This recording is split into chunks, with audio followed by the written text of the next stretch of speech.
ఆంధ్రప్రదేశ్ ప్రజలకి, ముఖ్యంగా అమరావతి రాజధాని రైతులకి, కృష్ణా జిల్లా రైతులకి మరో గుడ్ న్యూస్. ఎప్పటి నుంచో దశాబ్ద కాలంగా ఎదురు చూస్తున్న కృష్ణా నది మీద జగ్గయ్యపేట బ్రిడ్జి పనులు ఎట్టకేలకు మొదలయ్యాయి. జగ్గయ్యపేట సమీపంలోని ముక్త్యాల, ఇటు ఎన్టీఆర్ జిల్లాలో, ఇక పల్నాడు జిల్లా, గుంటూరు జిల్లా, ఉమ్మడి గుంటూరు జిల్లా ఏదైతే ఉందో అక్కడ మాదిపాడు, ఈ రెండు ప్రాంతాలను కలుపుతూ 450 మీటర్ల హై లెవెల్ బ్రిడ్జి పనులు మొదలయ్యాయి. దాదాపు 850 కోట్ల రూపాయల నాబార్డు నిధులతో పనులు వేగంగా జరుగుతూ ఉన్నాయి. 24 నెలల్లో అక్కడ రాకపోకలకి అనుకూలంగా ఆ బ్రిడ్జిని డెవలప్ చేయబోతున్నారు.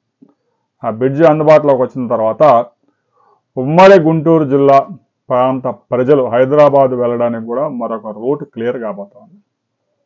సత్తనపల్లి నుంచి క్రోసూరు, అచ్చంపేట, మాదిపాడు మీదుగా కృష్ణానది రివర్ దాటి ముక్త్యాల మీదుగా జగ్గయ్యపేట చేరుకుంటే హైవే వచ్చేస్తుంది. నేషనల్ హైవే వస్తుంది, గ్రీన్ఫీల్డ్ హైవే వస్తుంది. హైదరాబాద్కు వెళ్ళడం మరింత సులువు అవుతుంది. ఈలోగా గుంటూరు సమీపంలోని పేదచెర్ల నుంచి పిడుగురాల సమీపంలోని కొండమూడుకు 4 లైన్ల జాతీయ రహదారి పనులు కూడా ప్రారంభించి 2 సంవత్సరాల్లో పూర్తి చేయబోతున్నారు. ఇప్పటికే భూసేకరణ మొత్తం పూర్తయింది, డిపిఆర్ సిద్ధమైంది, టెండర్లు కాల్ చేయబోతా ఉన్నారు. రాబోయే నెల రోజుల్లోనే పనులు ప్రారంభం కాబోతున్నాయి.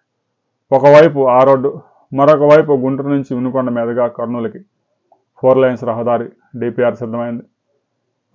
ఈ బ్రిడ్జి కనుక పూర్తయితే దాదాపు 30 లక్షల మంది ప్రజలకు ప్రయోజనం చేకూరే అవకాశం ఉంది.